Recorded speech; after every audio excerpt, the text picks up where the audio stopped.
Hi guys, it's Ryan here from theGameInquirer.com, here to take you through the 8 new tracks that were released this past week for Mario Kart 8. So yeah, let's kick off with the first one, Yoshi Circuit, which was originally a GameCube track which they've remade. And as you can see, I'm racing as Tanuki Mario, which is one of the 3 new characters in the game. And the Jeep as well, which is a heavier vehicle, I'd say. Works quite well with the monster wheels. But as you can see there on the right, you've still got the shortcut that goes through the waterfall. And yeah, I was never a big fan of this track originally on the GameCube. I just thought it was a bit bland. I mean, yeah, it was in the shape of Yoshi, but it was just a load of turns, really sharp turns, and that was about it. But I do like it in this, strangely enough. It's, you know, you have to keep your wits about you because there are a lot of tough, tight turns, especially this one coming up now. And as you can see, I pulled that off flawlessly. But yeah, visually it looks amazing. They've really given it a great boost in terms of the graphics here. And the bit where we're just going through now is Yoshi's feet, which is now basically a village. So yeah, it's a good track. So now we move on to the first non-Mario related track, the Excitebike Arena. What's interesting about this particular track is that every time you play it, the actual layout of the ramps and the mud and the boosts will be completely different. So from the video you're watching now, if I was to record another one, basically it would not look like this. These 3 small ramps here may be in a different place. The mud may be not here, it may be round on a bend. So that makes it quite an interesting track because I don't think the Mario Kart series has ever done anything quite like this. But overall, it's a little flat, but it's just a round circuit with plenty of opportunities to pull off tricks, and it's enjoyable. It's definitely enjoyable. So yeah, next on the list is Dragon Driftway. Now this was a bit of a surprise track because we got our first glimpse of it last week in the Nintendo Direct during the Mario Kart 8 trailer, and it's a really interesting track. I really like it. Basically, you're racing along the back and tail of, I want to say his name is Gobblegut from Super Mario Galaxy 2, who's the dragon boss you fight. So with this, there's plenty of tight turns as you wind down his tail. There's also a good chunk of anti-gravity as well, and a few jumping points to do tricks, as you just saw. And yeah, also worth noting that I'm actually racing as Link, who's one of the 3 new characters as well, along with the new Hyrule bike as well. That might not be the official name of it, but if I'm performing poorly, it's because I'm not really used to riding bikes. But yeah, overall this is a really good track. It's definitely one of the more challenging, perhaps the most challenging of the 8 from the DLC.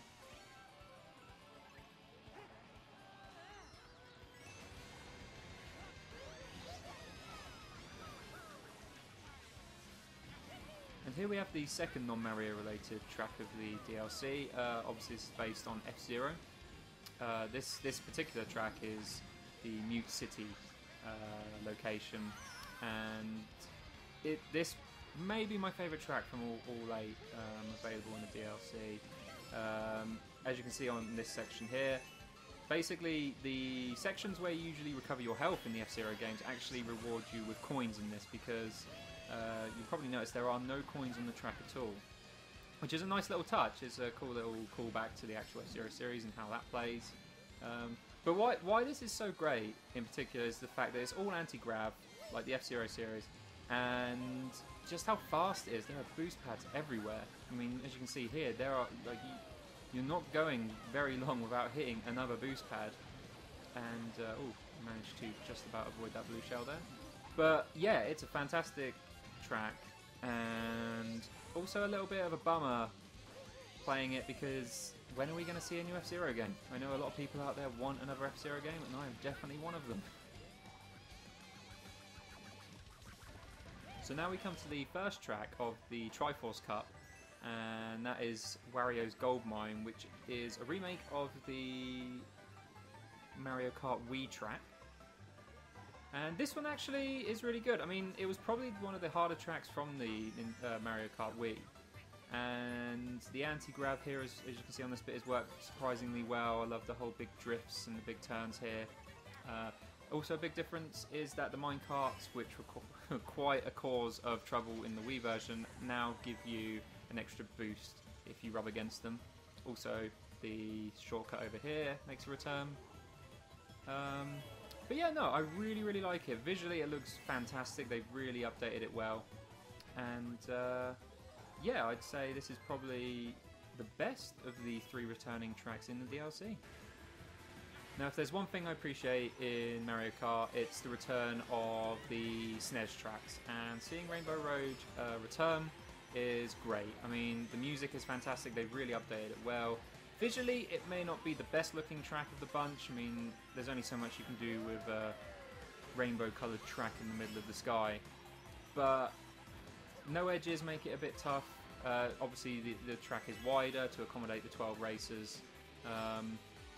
But I really like it. Yeah, it came out on Mario Kart 7 recently, so it's not been away for that long, but I don't care. It's a SNES track. There was only one in the original game itself, so it's always nice to see that. And hopefully with the second DLC, we'll see a Game Boy Advance track maybe.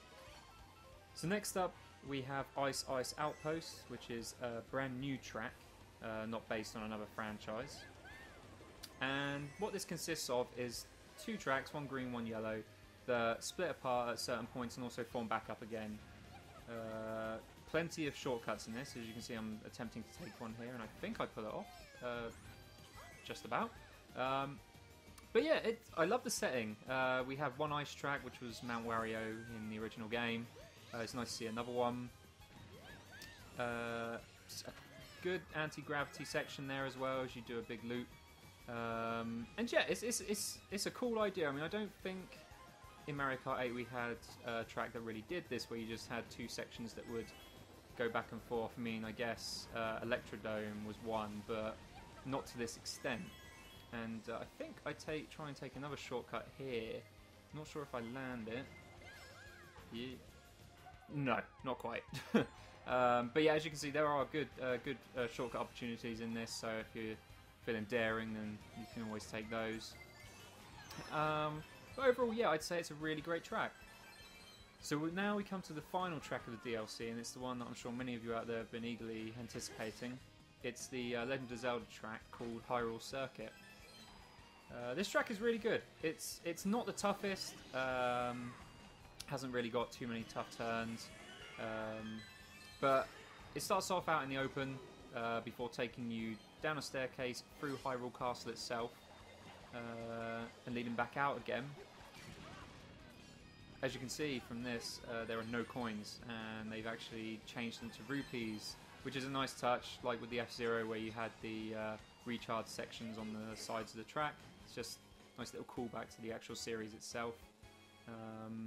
Also, the rotation wheel when you pick when you get an item box is also the sound you get when playing Legend of Zelda itself, which is really cool. But yeah, it's a really cool track, and I'm sure it will make a lot of Zelda fans out there happy with it.